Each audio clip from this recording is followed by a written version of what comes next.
यहाँ बहुत सारे लोग कहते हैं, खैर वो अलग बात है। अब नाथूराम गोडसे यदि नाथूराम गोडसे की चर्चा हुई तो निश्चित रूप से ये है आएगा कि नाथूराम गोडसे एक हत्यारे थे, उन्होंने एक हत्या की थी। लेकिन क्या आतंकवादी थे? सर देखिए, हत्यारे थे इसमें तो कोई शक नहीं है, लेकिन आतंकवाद की अगर बात की जाती है, बीच में लोगों ने इस तरह की राजनीतिक घटनाओं को आतंकवाद से जोड़ा, तो फिर तो अब्दुल रशीद देश का पहला आतंकवादी होना चाहिए था, स्वामी शद्दत को मारा था। तो अगर इस तरह की किसी इंडिविजुअल व्यक्ति अगर जाके किसी हत्या करता है तो उसको आतंकवाद से जोड़ना मुझे तो वो सही में नहीं आता। मैं इन नाथूराम गोडसे को जस्टिफाई करने के लिए नहीं बैठा हुआ हूँ, ना मैं इस बहस में बढ़ना चाहता हूँ कि नाथूराम गोडसे अच्छा काम किया था कि बुरा काम किया था। मेरी आपत्ति दूसरे विषय पर है। मेरी आपत्ति विषय पर है सर कि ये जो प्रपंच चला जा रहा है पूरा इस वक्त कि 2014 को इन लोगों ने जो देश के सो कॉल्ड सेकुलर और वामपंथी लोग हैं, इन्होंने को है ना एडी और बीसी में बदल दिया। मैं बार-बार कहता हूँ, इन्होंने 2014 को ऐसा बना दिया है जैसे 2014 पूर्व बात का समय कि 2014 के पहले सब कुछ सही चला था और 2014 के बाद जो है उनको फांसीबाज देश के अंदर गया। मैं इस चीज को, इस प्रपंच को तोड़ना चाहता हूँ। मेरी आपत्ति इस चीज पर है और इसीलिए मैं कहता हूँ कि गोडसे को लेकर आज जो बहस चल रही है, अब हम सुन रहे हैं कि बर्बादी तरह की ट्वीट कर रहे हैं बड़े कांग्रेस के लोग, वामपंथी लिखने वाले लोग जब बात करते हैं कि गोडसे का महिमा मंडन हो रहा है, गोडसे का महिमा मंडन हो रहा है 2014 के बाद विपत्ति भी है, तो मुझे लगता है कि इनके ना अध्ययन में बहुत कमी है। या तो ये बहुत मकार है, पंचकार के जो इस्तेमाल करते हैं, या तो वो है, या ये बहुत आला दर्जे के निपट मूर है लोग। क्योंकि अगर हम जो हमारा आज विषय है कि गोडसे हीरो विलन, तो अगर मैं इसमें जाऊं कि गोडसे को कुछ लोगों ने जो हीरो बनने की शुरुआत जो है वो उस पल के साथ कर दी थी जिस दिन उसने गांधी की हत्या कर दी थी। ये गलत था, सही था, ये अलग बहस का विषय है। लेकिन गोडसे ने जो 30 जनवरी की शाम 5:17 पर किया था बिला भवन में, उसके बाद एक देश का बहुत बड़ा तबका, और ये छोटा मोटा तबका नहीं कहूंगा, बहुत बहुत बहुत बड़ा तबका था एक देश का, जो ये मानता था कि गोडसे ने सही किया। मैं उन लोगों की सोच पर का नाम समर्थन कर रहा हूँ, मैं उन सवाल उठाता हूँ। सोच थी 2014 में ये लोग बात करते हैं कि गोडसे का महिमा मंडन 2014 के बाद शुरू हो गया, तो मैं यहाँ पे ये चीज बात करने के लिए मैं यहाँ पर बैठा हुआ हूँ। तो मैं कुछ तथ्यों के साथ ये बात मैं आज यहाँ पर कहना चाह रहा हूँ कि 2014 नहीं, गोडसे ने जब गांधी की हत्या की थी उसी पल से एक बहुत बड़ा उसके साथ जुड़ गया था। और ये मैं कुछ उदाहरणों से अगर आप मुझे अनुमति दें तो मैं यहाँ पर वो भी है और साथ में बाकी गोडसे ने कृत्य किया और उसका जो था उसके से पहले मुझे लगता है हमें यह भी देख लेना चाहिए कि गांधी जी का क्रियाकलाप विशेष और हिंदुओं के संदर्भ में इसे आप पूरी सीरीज की है, मुझे पता है 7-8 एपिसोड्स की पूरी सीरीज की है। मुझे लगता है कि सर्वप्रथम हम गांधी का जो हिंदुओं के प्रति जो था 1942 के बाद से लगा, वैसे आम से खिलाफत आंदोलन में ही काम किया था, लेकिन चलिए हम 40 के दशक की बात करें, पहले मुझे लगता है कि उनको एक बार उनको समराइज करना उचित रहेगा और उसके बाद फिर हम यहाँ पर आएंगे कि गोडसे को समर्थन उस समय भी क्यों मिला था। देखिए, आपने बहुत अच्छी बात कही कि ये एक हमको बचपन से पढ़ाया गया कि गांधी को लेकर जो गांधी आवाज देते पूरा देश साथ में चल पड़ता है, ऐसा हुआ, ये मैं से इनकार नहीं करता हूँ। लेकिन ये भी टूट सकते हैं कि गांधी अपने अंतिम दिनों में अपनी प्रासंगिकता हो चुके थे, लोग उनके बहुत बहुत बड़ा तबका इस देश का उनके खिलाफ हो चुका था, यहाँ तक कि कांग्रेस के अंदर भी एक बड़ा धड़ा जो था उनकी बातें नहीं सुनता, और उसकी जड़ में जो सबसे बड़ी वजह थी वो थी गांधी की मुस्लिम तुष्टीकरण की नीतियां। और गांधी तो जैसे आप देखिए, गांधी हमेशा मुस्लिम तुष्टीकरण की नीतियों पर चलते रहे, खलीफान बंद हो जाए जो बात है, गांधी पूरे मूवमेंट को लिखे पाए। लेकिन इसको कहते हैं ना कि यहाँ हद से आगे बढ़ जाती है, तो वो हम लोग देखते हैं जब 47 बिल्कुल बंटवारा तय हो जाता है तो गांधी की जो लोकप्रियता थी उसका ग्राफ बहुत तेजी से नीचे गिर गया था। जैसे मैं जो 4 बिंदु थे इनको लेकर गांधी को लेकर नाखुश बहुत तेजी से बढ़ा था। पहला ये था कि वो बंटवारा नहीं हो पाए, हर बार 1940 जब पाकिस्तान पंच होता है और प्रताप जिसको कहते हैं, तब से वो कह रहे हैं कि पाकिस्तान मेरी लाख बनेगा, पाकिस्तान बना के पहले दो को लेकर दो, लेकिन जिन मौकों पर स्टैंड लेना चाहिए उस मौकों पर स्टैंड लेते हो पाकिस्तान लग जा रहा। तो पहला तो आक्रोश यहाँ कि आपने भारत का बंटवारा जाने दिया। उसके बाद जिस हिंसा के सिद्धांत को लेकर आप 30 साल चले थे, ऐसे बिजनेस समय चले थे, वो हिंसा का सिद्धांत खोखला साबित हो गया जब 1947 की तरफ पूरी तरह से देश में दंगा हुआ और लाखों लोग मारे गए। आपका हिंसा का सिद्धांत फेल हुआ तो लोगों का विश्वास वहां पर गांधी से टूटा। उसके बाद जब भारत आजाद हो गया तो गांधी ने जिस तरह की मुस्लिम तुष्टीकरण की नीतियां इस देश पर लाई उससे लोग बहुत नाराज हुए। और अंतिम जो चौथा पॉइंट जो मैं कहना चाहता हूँ कि जो 55 करोड़ रुपए देने के लिए अनशन किया, मिथ है ये, जो कार लोग हैं पंचमकार, ये जो वामपंथी आचार और ये जो गांधीवादी हैं, ये कह रहे हैं कि गांधी 55 करोड़ रुपए का अनशन किया। गांधी का वो अनशन था उसका बहुत बड़ा एजेंडा जो था वो पाकिस्तान को 55 करोड़ रुपए देने था। तो ये सब जो हालात बने थे इसको लेकर गांधी के प्रति बहुत आक्रोश था। और यहाँ मैं अगर आप मुझे गांधी को लेकर इस तरह की मैं जनरल बात बोलूँगा तो शायद किसी को ये लगेगा कि यार ये का एक था उसमें। हाँ, क्योंकि गांधी जी जो नौआली में जब उन्होंने भ्रम करके प्रयोग किए और जब सार्वजनिक हो गया और वो पब्लिक में ये जानकारी आई तो उसको लेकर भी एक लोगों में आक्रोश था लोगों के अंदर, क्योंकि गांधी को महात्मा कहते थे, उन्हें इस तरह उम्मीद थी कि वो इस तरह के प्रयोग कम उम्र की लड़की के साथ जो रिश्ते पोतकी के साथ करे।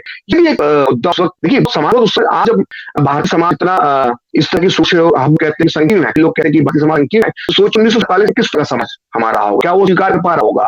तो ये सब स्थितियां गांधी के खिलाफ आ ही नहीं सकता। तो सोच 1947 किस तरह का लोगों के मन में भाव आया होगा? यदि गांधी जी करें तो पॉक्सो में उनको चार्जशीट आएगी और जेल के अंदर चले बिल्कुल बिल्कुल हमने देखा मिलो आंदोलन में कितने लोगों के खिलाफ क्या हुआ।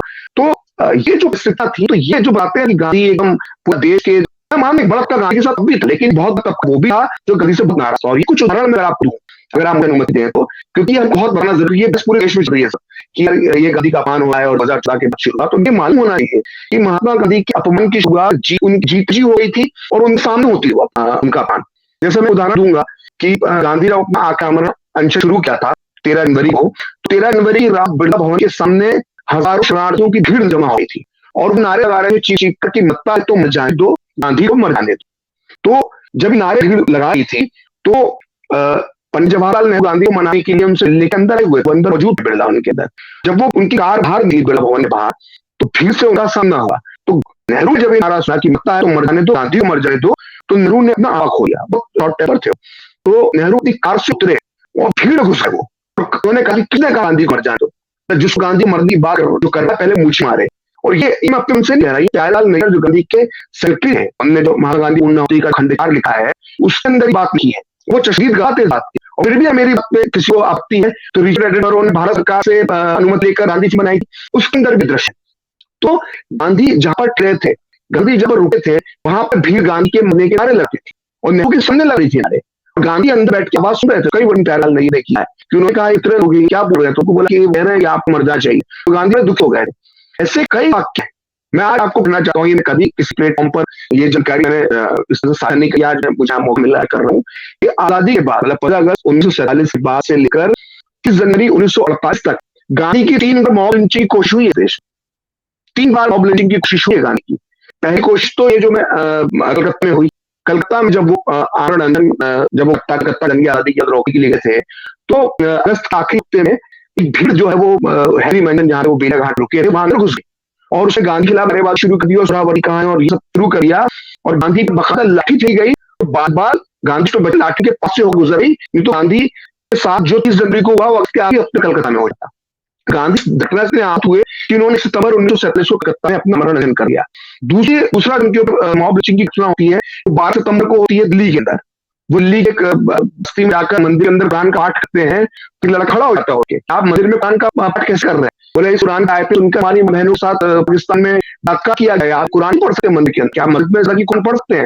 तो गांधी नाराज हो गए, माहौल बिगड़ गया कि गांधी को जिंदगी में पहली बार अपनी प्रार्थना सब बीच छोड़नी पड़ी और गांधी अपने काफिले से बाहर निकले, गाड़ी से बाहर निकले, उस पर खड़ा हुआ।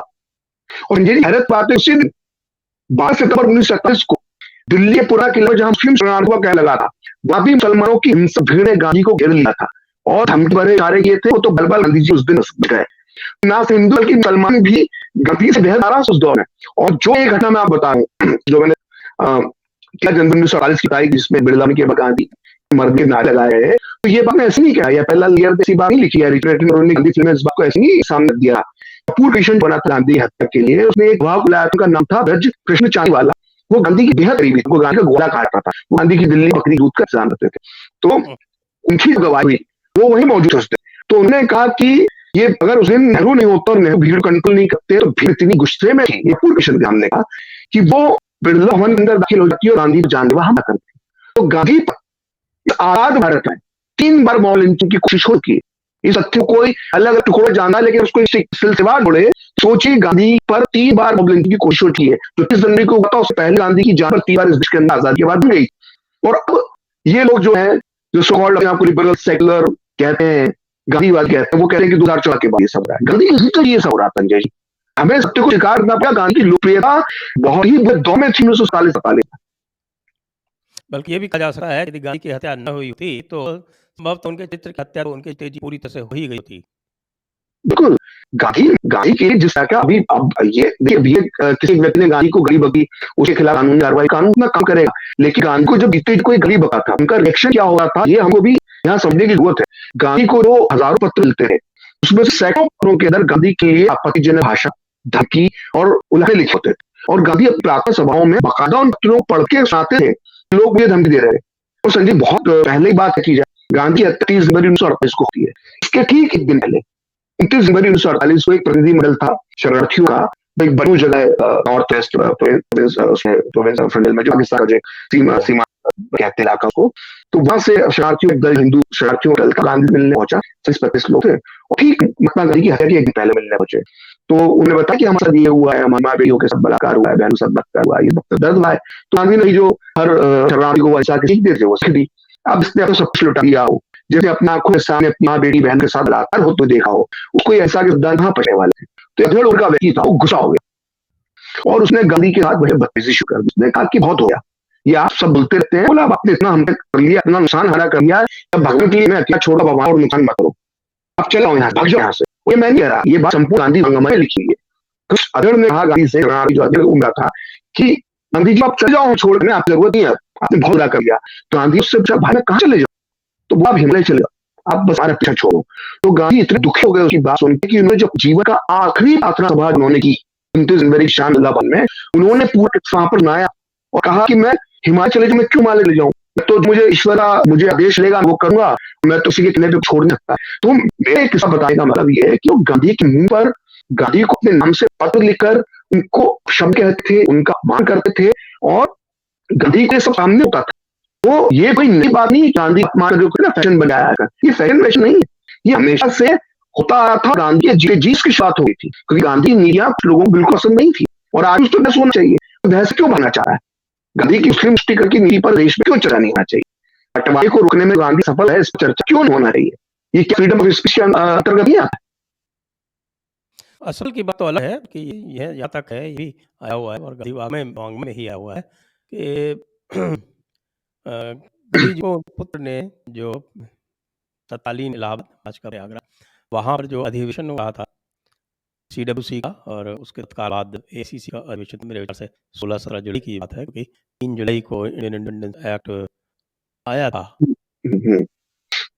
आपके इसमें जी जी इंट्रोड्यूस हुआ था हाउस ऑफ कॉमन्स में, और 18 जुलाई को नोटिफिकेशन हुआ था जी और उसको स्वीकार काउंटमेंट प्लान की बात थी उस टाइम पे ही हो गई थी।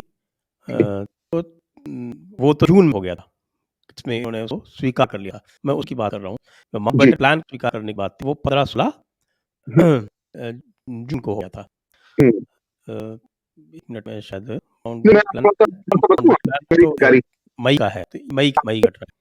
3 जून को तो उन्होंने घोषणा की, 3 जून प्लान कर जाता है, रेडियो पे उन्होंने सब लोग घोषणा की।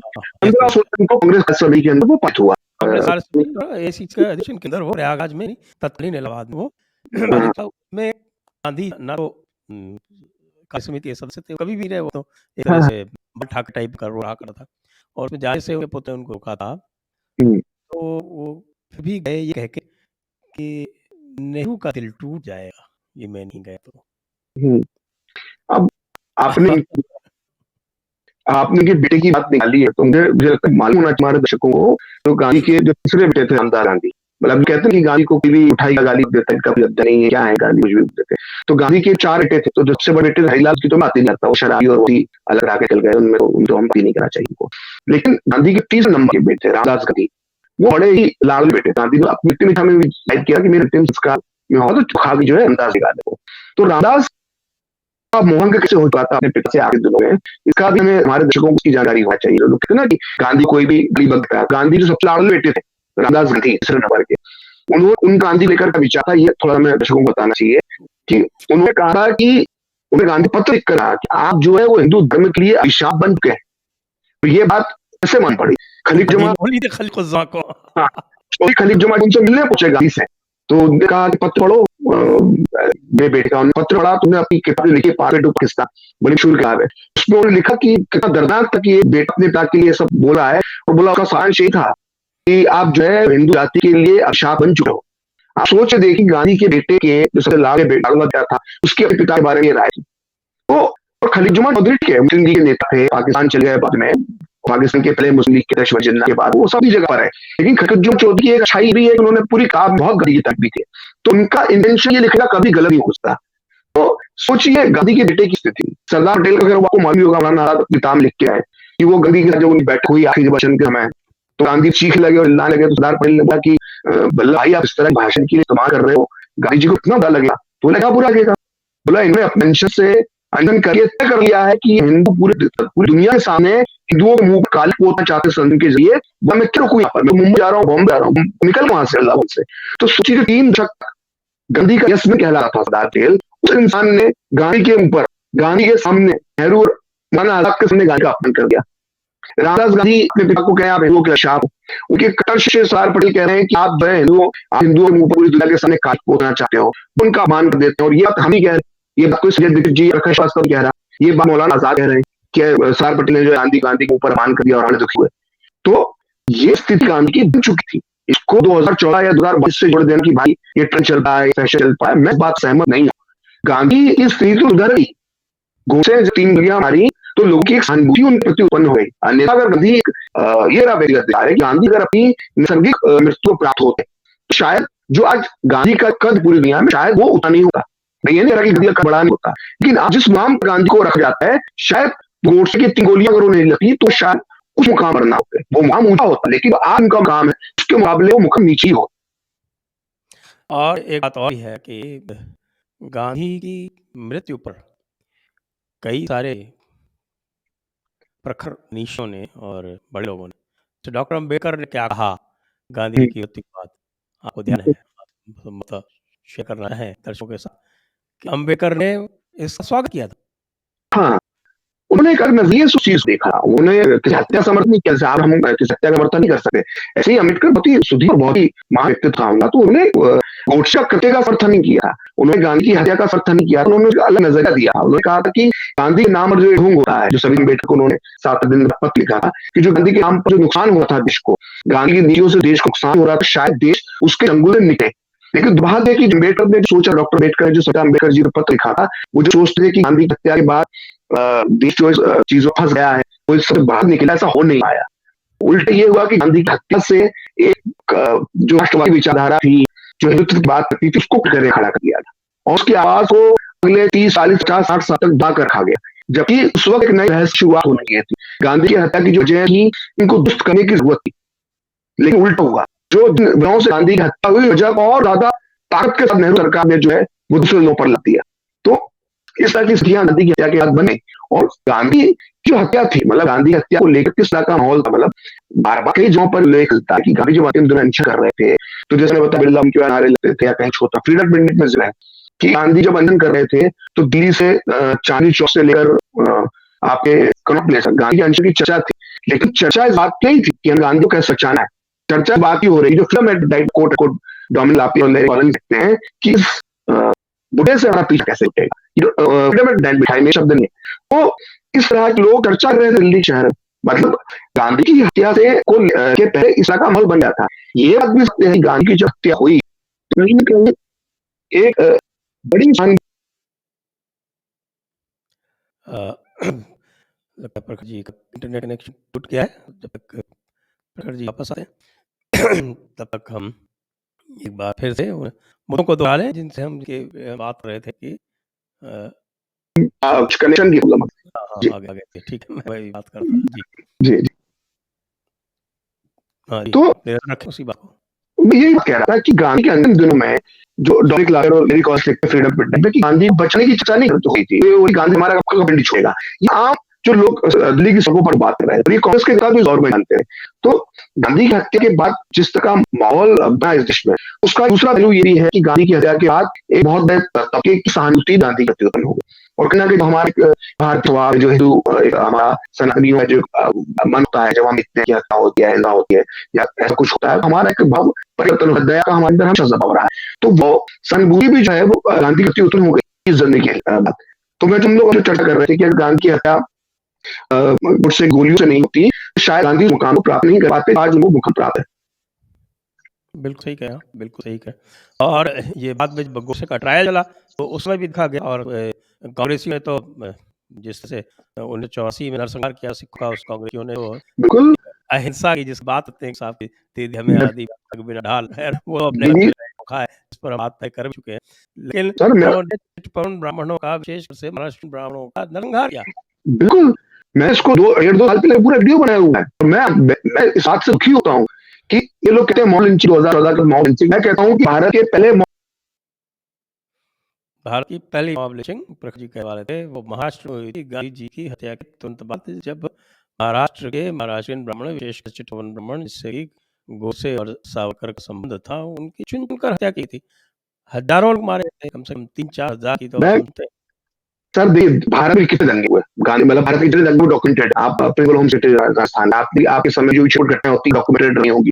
अब ये सोचिए कि भारत के सारे दंगे कब हुए, उसमें कितने लोग मारे गए, सब जिक्र मिलता है। सिर्फ 48 जो रॉयट्स थे, 80 ब्राह्मण रॉयट्स, उसमें कितने लोग मारे गए सभी जिक्र नहीं मिलता। लोगों ने रिसर्च करने की कोशिश की तो कागजात मुंबई गृह मंत्रालय के पास मौजूद नहीं है।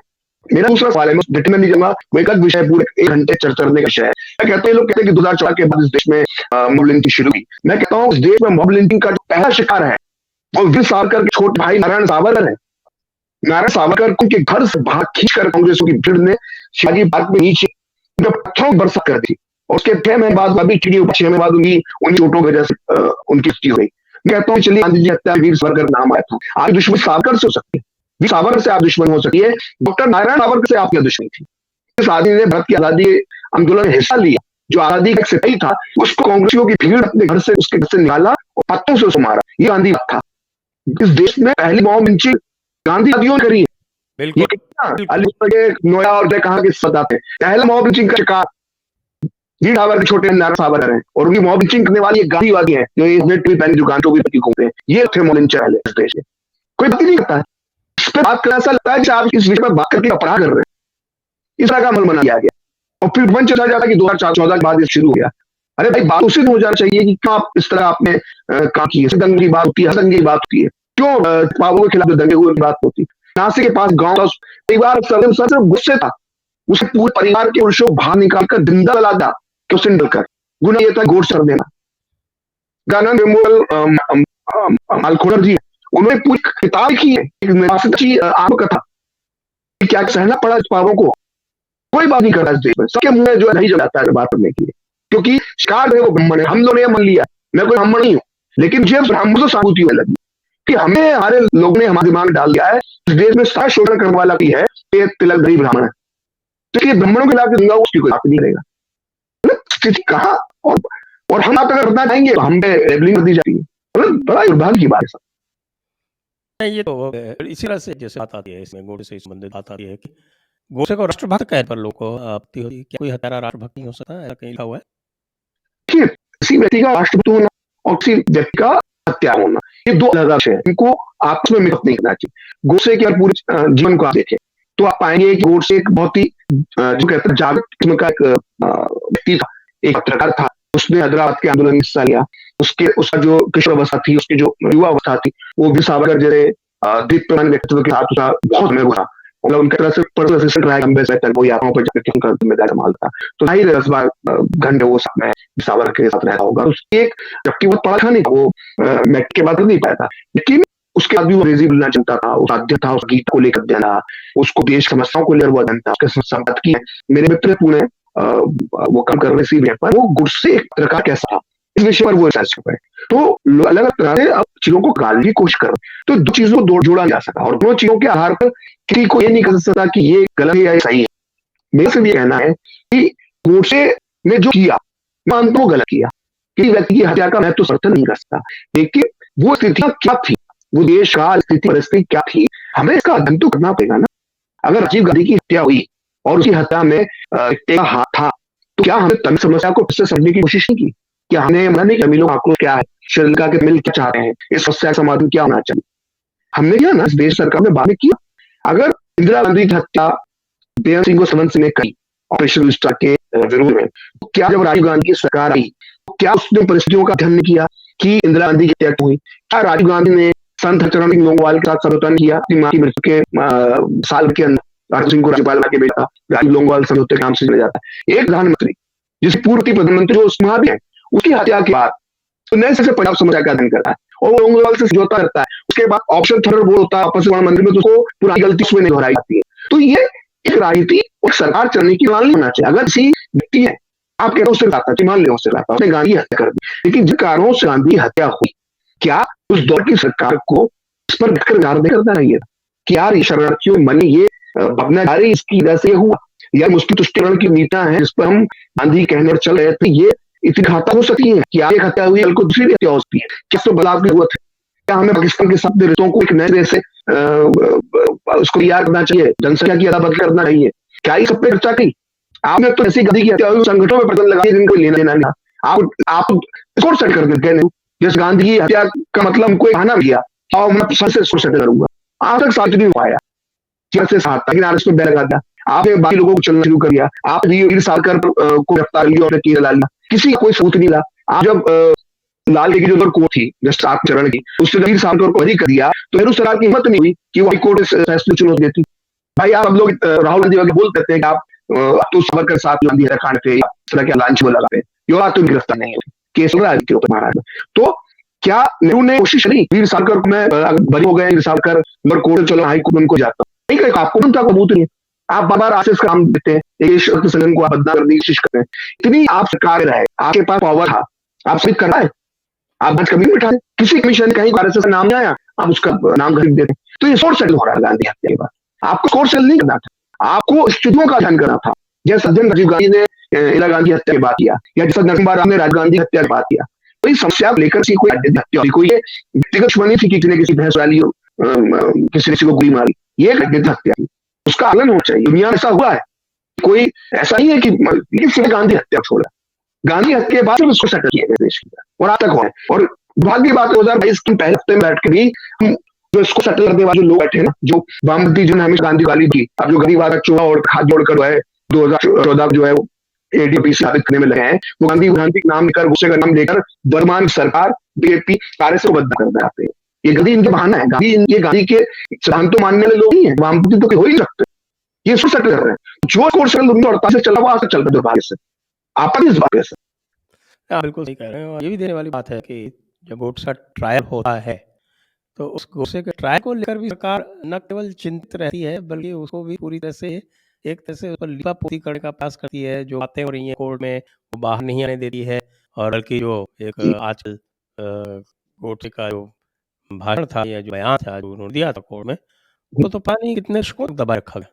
बिल्कुल, देखिए अब आज आप बात करें तो कोई मान मौलाना आजाद की किताब में लिखे गए कि वो कोर्ट की शिमला पेशी थी, तो उसके लिए वहाँ की जो 20 घर की औरतें थी वो लेटर करवाने लगी। ये बताना जरूरी है कि गुस्से अपनी जीत जी कुछ लोगों की नजर में, या कहें बहुत तबके की नजर में नायक बन गया, हीरो बन गया, कोई मन नाम नहीं सकते।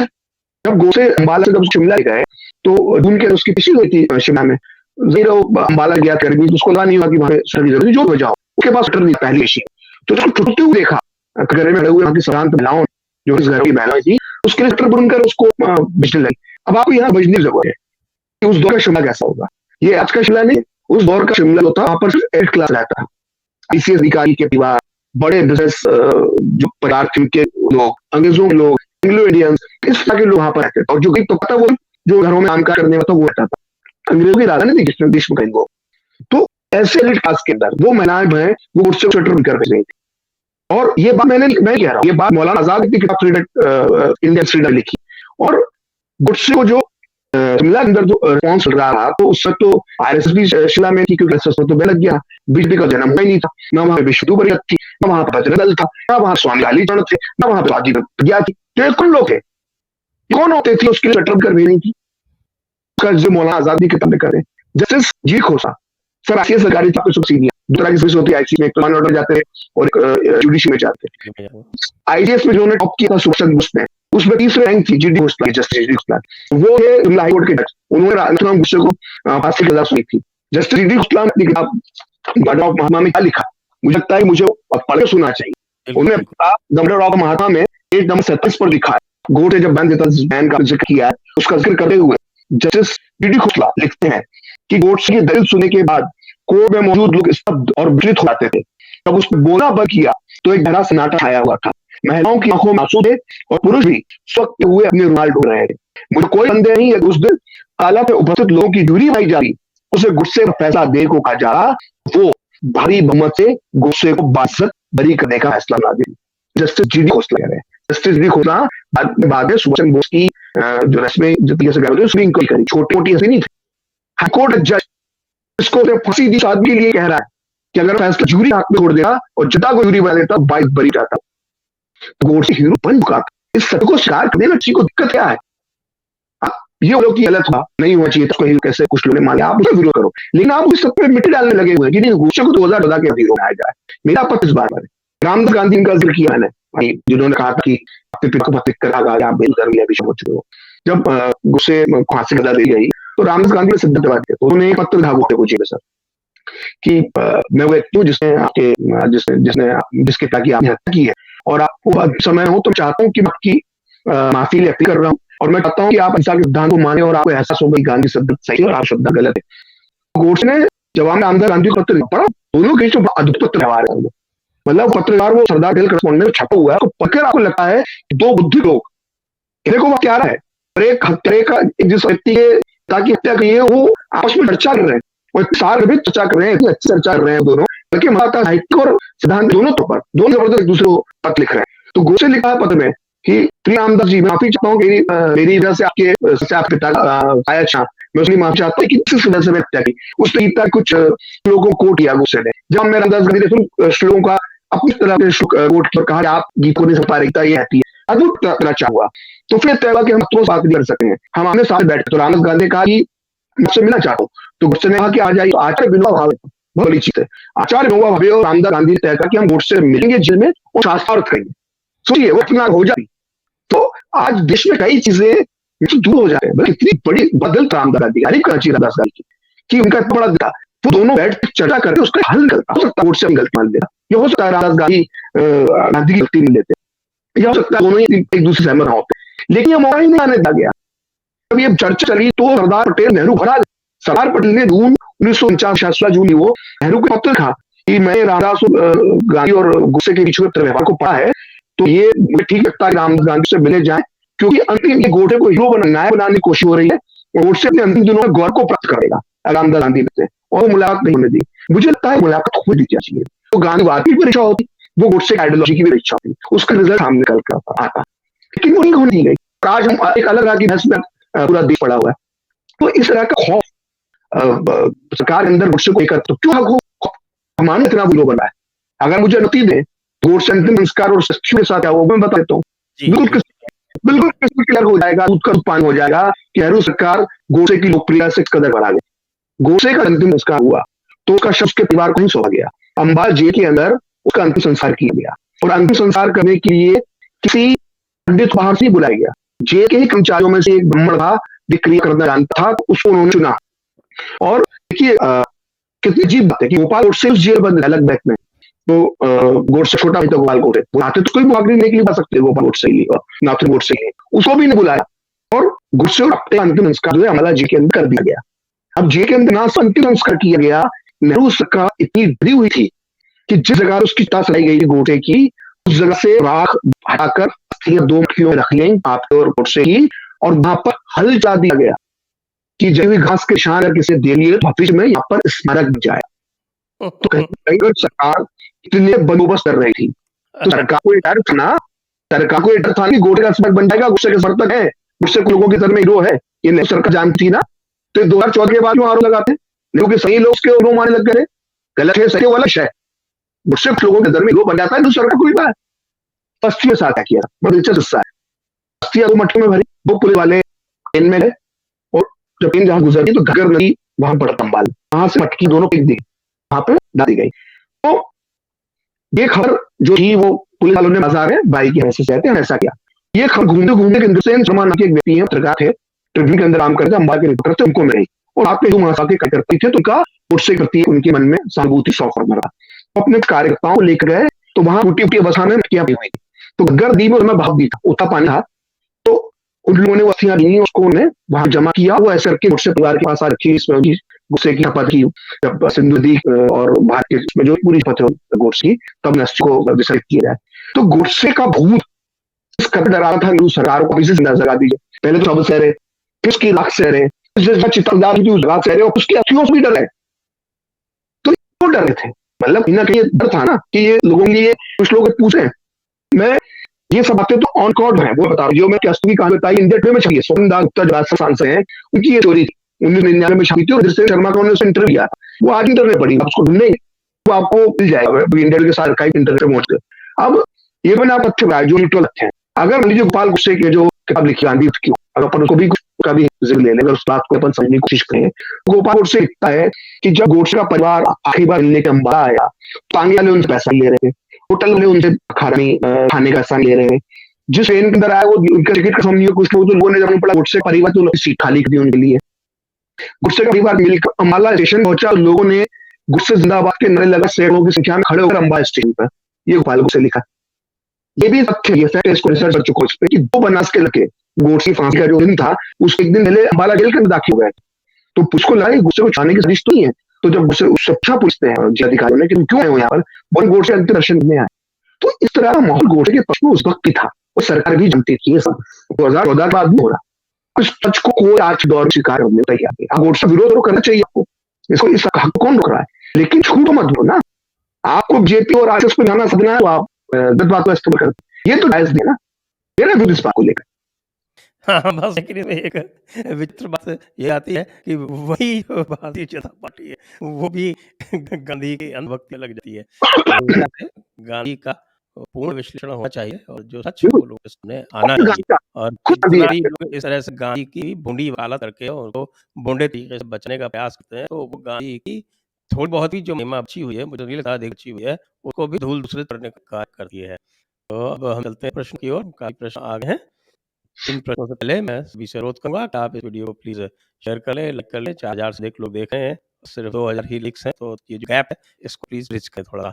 और साथ में आप पुनः मैं आपको याद दिला दूं, फतवा आलमगीरी हमारी पुस्तक, जो मेरे और फैज चतुर्वेदी जी के थोड़े से परिश्रम से 250 साल 350 साल 1707 में मरा ना, और 1707 से अब हमें 2021 में, तो 350 साल बाद जो है वो कार्य पूरा हुआ है। और उसका पहला खंड प्रकाशित हो चुका है, उसको आप डाउनलोड कर सकते हैं, और उसके सारे लिंक हमारे ट्विटर, जयपुर डायलॉग्स के ट्विटर, टेलीग्राम, कम्युनिटी सब जगह उपलब्ध है। और उसको आप पढ़ें, आप बहुत आनंद आएगा। जो चीज़ें आप हमारे मुस्लिम भाई जो है बच के चलते हैं जिससे, और उसको छुपाने का प्रयास करते हैं, वो सब उसमें स्पष्ट दिया हुआ है, और बिल्कुल छोटी छोटी बातें भी दी हुई हैं। कब किसे ज़िना हो सकता है, कब से वती हो सकती है, वती मतलब सब, और वो जो है किस हालत में वो ज़िना माना जाएगा, किस में नहीं माना जाएगा, किस में वो हानि से यानी पाप होगा, किस में नहीं होगा, वो बड़े विस्तार से है। आप जो बारीक समझेंगे तो आपको बड़ा आनंद आएगा कि कितना महान रिलीजन है, मजहब है हमारा इस्लाम। तो मुझे लगता है आप सबको उसका अध्ययन करना चाहिए, और कुछ नहीं। तो कई लोग तो सिर्फ आप अगर एंटरटेनमेंट ही करना है, एंटरटेनमेंट करने के लिए क्या बोलते हैं, ये सुल्ली डील बुल्ली डील करने की आवश्यकता नहीं। आप फतवा आलमगीरी पढ़ लीजिए, आसपास से उसकी जो एक हुल और क्या है वो किताब हुदूद और किताब सैर जो उसमें है खास तौर से। आइए अब चलते प्रश्न की ओर। प्राउडली हिंदू अवनी जी हैं सिंगापुर से। हमारी दादी श्रीमती राजरानी जी, who lived 102 years, was that Godse को कांग्रेस के सब नेता को मारना चाहिए। देखिए, हम हिंसा का समर्थन नहीं करते ना। मैं इसके थोड़ा इसमें तथ्य की बात करना चाहूंगा।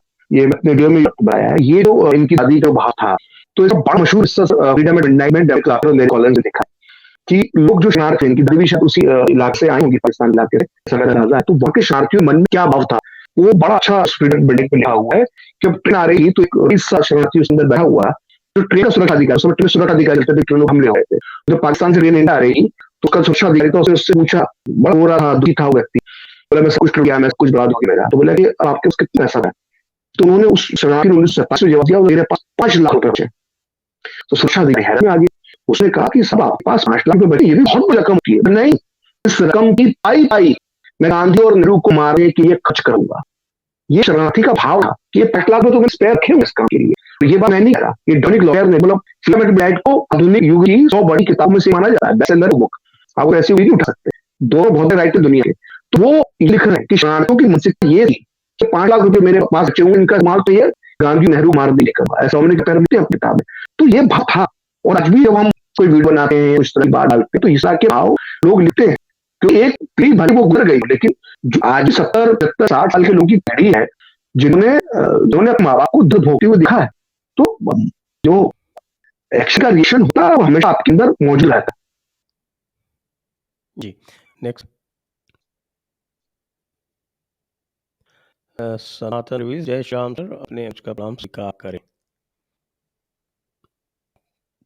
धन्यवाद। Next, Nitish Kalia, sir, I have read even Nehru said about Gandhi's experiment of sex and celibacy as normal and natural. नकली Gandhi made him like a prophet. मैं ये जानकारी आपकी थोड़ी सी गलत है कि बड़े चौंकाने वाली बात है कि गांधी के विचार प्रयोग गांधी कर रहे हैं, तो ये बात सार्वजनिक हो गई और उसको सार्वजनिक खुद गांधी ने किया था, कुछ लोगों ने उसको अंदर जो पॉलिटिकल आशय थी उस वजह से जब सार्वजनिक हो गई थी, तो न्याय इस मामले में बड़ी सजदार है और बड़े ही पॉलिटिशियन अच्छे थे। तो वो कभी भी उन्हें गांधी के विचार कभी भी सार्वजनिक बयान नहीं दिया। आप कहीं भी पढ़ लीजिए, मेरी जानकारी नहीं है, लेकिन सरदार पटेल ऐसा के लिए वो ऐसा होता था, वैसा करते थे, उन्होंने दो ख्याल की, वो चिट्ठा इंडिया में छा चुका है कि आप जो है उम्र में काम करने में थोड़ा नुकसान होगा, ये जो हमारे आंदोलन का नुकसान होगा, या हमारे विरोधी आते 1000 की होगा और देवदास में और राजी बड़े नाराज होंगे, बहुत गांधी को भला रखा। लेकिन नेहरू ने कहीं भी बंद करने में गांधी चाहो तो हमको तो नहीं मालूम, लेकिन सार्वजनिक जगह पे कहीं भी नेहरू ने गांधी भ्रम के प्रयोगों में बात नहीं की, ऐसी में जानकारी है। ये तो शायराना अंदाज है। सदीप हादर, संजय जी मुखर्जी, हमारे देश का दुर्भाग्य कि हमारे ओपनिंग बैट्समैन जो है नेहरू और गांधी निकले। जी, next. Robert cool, Prakash ji, क्या बोस के कांग्रेस छोड़ने में आचार्य नरेंद्र देव द्वारा उनकी आलोचना व बोस पर कांग्रेस तोड़ने का आरोप ही कारण थे या गांधी का हर ही कारण था? देखिए, मैं तो मानता हूँ कि गांधी ने जो अशोक आंदोलन जो चलाए हैं, हमें पर अलग, उसमें अशोक आंदोलन में सक्षम बोस के खिलाफ चलाया, सबसे सफल नहीं हुए, लेकिन बोस के खिलाफ उन्हें अशोक आंदोलन चलाया था, वो बहुत सफल रहा गांधी का, एक अशोक आंदोलन चल रहा है।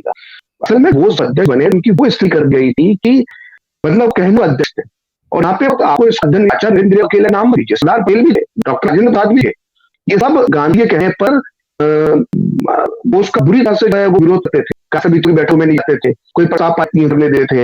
फिर बाद में नेहरू भी इसमें शामिल हो गया कि नेहरू बोस का ठीक थे, तो बोस बड़ा आहत लगा नेहरू व्यवहार से, तो आखिर में ये स्थिति कर दी सुभाष बोस की इस सहयोग आंदोलन की वजह से कांग्रेस के अंदर, क्योंकि एक जगह बच्चे होने वाले अध्यक्ष बच्चों की जा पड़ गई हमको, तो ये गांधी सहयोग और सफलतापूर्वक सहयोग आंदोलन है।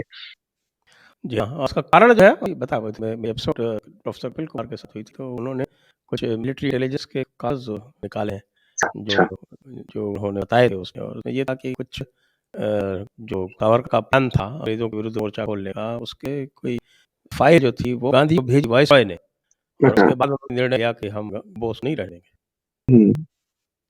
तो जो आरोप लगता है ना कि ब्रिटिश हो रहे थे वो कहीं जो है, और अब ये बात आई है जो पावर ट्रांसफर पावर के जो पेपर्स आ रहे हैं, ये असली बात नहीं लगा है सर, कि उस दौर में जो द्वितीय विश्व युद्ध के समय जो बोस का जो मानना था कि भाई हमें ये समय सरकार कमजोर है, सरकार करनी चाहिए, और गांधी इसी को ये मान रहे थे नहीं, दुश्मन जब किसी दूर दुश्मन के साथ आओ तो पार करना ठीक नहीं होता, ताकि 1942 करना पड़ा, फिर भारत आंदोलन अलग विषय, तो वो करना पड़ा, वो दूसरा, वो तो गांधी ने अभी ये जो घटनाक्रम है, ये इसको कई अगर कड़ी जोड़े जर्नलिस्ट में कड़ियां जोड़ने की कोशिश करता हूँ, तो ये जो प्रोफेसर कपिल कुमार का जो बात है उसमें काफी दम धराती है। अब बहुत सारे हो रहे हैं, अब उनके साथ में विषय पर अगला एपिसोड बहुत बढ़िया काम बिल्कुल होना चाहिए, इसका समय आना चाहिए। Shanta Sanjay kindly suggest book which is true history of the Bharat for children। मैं तो सवाल नहीं समझ पा रहा, या भाव नहीं समझ पा रहा, क्या कहना चाह रहे भारत के इतिहास, सच्चा इतिहास, लेकिन पूरी सच्चा इतिहास तो अभी लिखा जाना है। देखिए इसलिए मैं मेरा ये कहना, आप सर आप जवाब, सॉरी, मैं तो मजूमदार जी की पुस्तक जो है history of the Indian people culture वो रेफर कर सकता हूँ, हालांकि उसमें भी कुछ चीजें जो है वो अपडेट होनी है, जैसे आर्यन इन्वेजन थ्योरी वो पुरानी चल रही थी उसकी बात ही लिखते हैं, वो पूरी तरह से अपडेट हो चुकी है और रिजेक्ट हो चुकी है, उन्हें खुद रिजेक्ट कर लिया, आर्यन इन्वेजन कहते हैं, इमिग्रेशन कहते हैं, और हम मजाक उड़ाते हैं दिनों में तुम आर्यन टूरिज्म बोलने लगना। मैं इतिहास का विचार थोड़ा सा नहीं, मैं तो प्रकार हूँ रोकिया पढ़ने शौक, तो मैं तो लोगों के अकाउंट्स पढ़ा, मुझे जो लोगों ने उसमें लिखा अपने स्मरण लिखे हैं, जीवन में लिखी, उनको पढ़ता हूँ, लेकिन एक भरोसा नहीं करता, इसके समानी जब दूसरे की पढ़ता हूँ उसकी खुल जाती है, उसको पढ़ता हूँ तो इसकी पोल खुल जाती है, फिर उन कड़ियों जोड़कर किसी नतीजे को पूछने की कोशिश करता हूँ। तो जब मैंने अपनी बात आता है, कोई ये जो आधुनिक इतिहास हुआ है इसको सर्च करने के लिए, समझने के लिए कोई किसी बहुत मत की जरूरत नहीं है, इंटरनेट आपके पास है, कई किताबें पीडीएफ में मौजूद है, थोड़ा सा कुछ किताबें खरीदी है, पढ़ी है, मैं कहूँ फ्रीडम मिडनाइट को भी दूसरा बाइबल मत मानिए, लेकिन उसको भी पढ़िए, उसमें कई रोचक चीजें हैं, कई अच्छी जानकारी है, हर मैं कह रहा हूँ अच्छी शादी है, अब वो चीज़ संग बड़े जाते उसकी उसकी आप लोग बोलते कि आप कैसे उसको बोले, लेकिन एचवी आदमी ने जो किताब लिखी और कुछ बढ़िया। मुझे लगता है कि पार्टीशन पर उससे लिखी किताब है, बहुत ही बैलेंस बस ठेका ये है कि आरएसएस वाले स्वयं उसको अब नहीं पढ़ते। हाँ, मुझे पढ़ना चाहिए हर व्यक्ति फिर पाकिस्तान मैंने पढ़ी थी जो पिछले साल पढ़ी, वो खलीकुज्जमान चौधरी लिखी हुई है, मुस्लिम देश का इतना खास आता है, पढ़ना चाहिए, उसमें नई चीजें आप मिलती हैं। आप जब आपका अध्ययन होगा, आप अपने कुछ चीजों को अपने आप उसमें समझाएंगे कहाँ गलत कहाँ सही है। तो ये अपना तरीका यहाँ को बढ़ना। Neeraj Mishra, Prakhar Srivastava, sir, I admire your anger, but when I was a student, my curriculum 2 generations of food, but 8 years so-called Hindu government can't take small steps to change.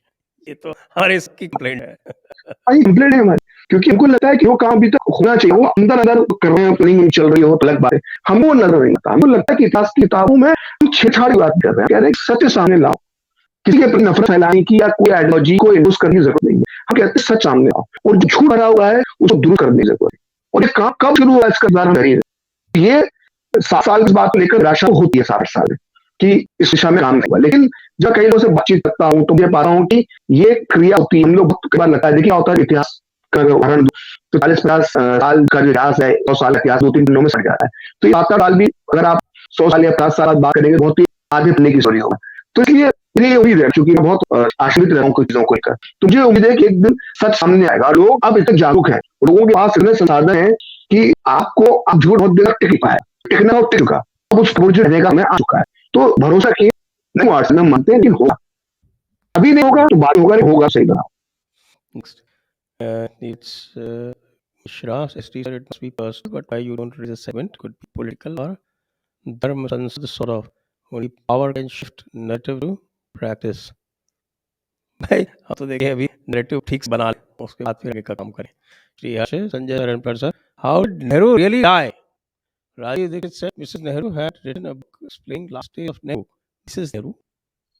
कमला नेहरू तो 1935 में चली गई भाई, कौन सी Mrs Nehru? सवाल ऐसे ही है, एक मजेदार किस्सा बताया, सवाल से कुछ समझ नहीं, बड़ा मजेदार किस्सा है। नेहरू की मृत्यु समय में आखिरी में नाथुराम नाम का था, ये बहुत कम लोग जानते हैं। अच्छा, नेहरू का जो अदली था, उसका बसा डके तो उसका नाम नाथुराम। तो जब नेहरू की जो कार्य था और आत्म की तबीयत बिगड़ी, तो देखा उसने नाथुर सो गया, थका हुआ हो बेचारा, सो गया। तो नेहरू ने कोई जगह जरूरी दिया कि सोर्स को जवाब, नेहरू ने बाथरूम में गए और वहीं का ध्यान तो हुआ, नाथुराम को खबर नहीं। और आपको एक और इंटरेस्टिंग बताता हूँ कि यही नाथुराम जब इंदिरा गांधी गोली ली तो आर के दम की पीछे चल रहा, तो नाथुराम राम का शब्द है, ये गांधी की मौत भी जुड़ा हुआ है, नेहरू की मौत भी जुड़ा हुआ है और इंदिरा गांधी की मौत भी जुड़ा हुआ है। हालांकि ये जो आप सवाल है समझिए बस ऐसे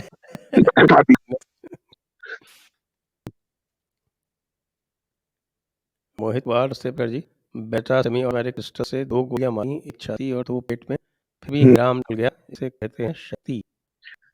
ये मैं आपकी 7 गोलियां थी उसमें, उसमें गोलियां छेती हैं, खैर वो लगे उन्होंने प्रैक्टिस की थी ना, ऐसे ये जो बिरला मंदिर बोर्ड से अपनी किताब में लिखा कि 7 गोली थी। देखिए इसमें मेरा 9 की मैगजीन थी, 7 उसमें गोलियां थी, 2 थी। अब इसमें क्या चीज है, इसमें जब बात अजीब लगता है कि गांधी ने हेराम बोला था, नहीं बोला, उसको लेकर चर्चा की जाती है।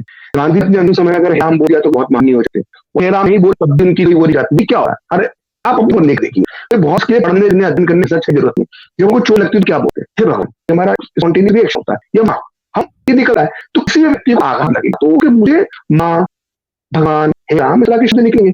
तो इसको लेकर गांधी से क्या लोग साबित करना चाहते हैं? कुछ लोग गांधी के विरोधी है, वो कहते हैं हम नहीं और बोल रहे थे, गांधी समर्थक वो ताकि मन बदल देखिए आखिर समझ राम। मैं तो मानता हूँ, मैं जितने कई परिवार में देखा है, चाय वालों ने देखा है कि जब बुजुर्ग अपने अंतिम समय जाए होते तो भगवान का जाप करते हुए हो जा रहे, तो इससे कोई को महान हो जाता। गांधी ने जीवन में इतने बड़े काम किए, उसके लिए एक हैरान से कोई महान ना बनाएंगे क्या? मान क्या देश में ऐसी चीजों को लेकर है, मुझे बड़ा अजीब लगता है देख। मैं आपको एक बात बताऊं जी, पूरा जो कह के गांधी ने हे राम कहा, तो गांधी हे राम क्यों कहते, उसका कोई कारण ही नहीं था, क्योंकि जो कहते हैं कि सबके बिना मजा में मुझे जतन कराई अंत राम कही आवत नहीं, कहीं नहीं गांधी के महिमा मंडन के लिए ये जो आप जो मैंने चौपाई सुनाई है उससे रिलेटेड लोगों ने कहानी गढ़ी। क्यों? क्योंकि वो तो तुलसी के राम में विश्वास ही नहीं रखते थे। कह रहे हैं देता हूँ ये मोक्षता राम, ये लिखा हुआ है इनके एक व्याख्यान गांधी वांग में है, वहां से मैंने था अभी कुछ दिन पहले, 3 दिन पहले। हम जिन राम के बताते हैं, राम वाल्मीकि के राम नहीं है, तुलसी रामायण के राम नहीं है, बीच में और कहते हैं किसी अच्छा से या सीधी रीति से किसी को मारा अथवा 10 हुँ। सिर वाले किसी देहधारी रावण को भी मारा हो, तो इसमें कौन-सा बड़ा काम कर दिया?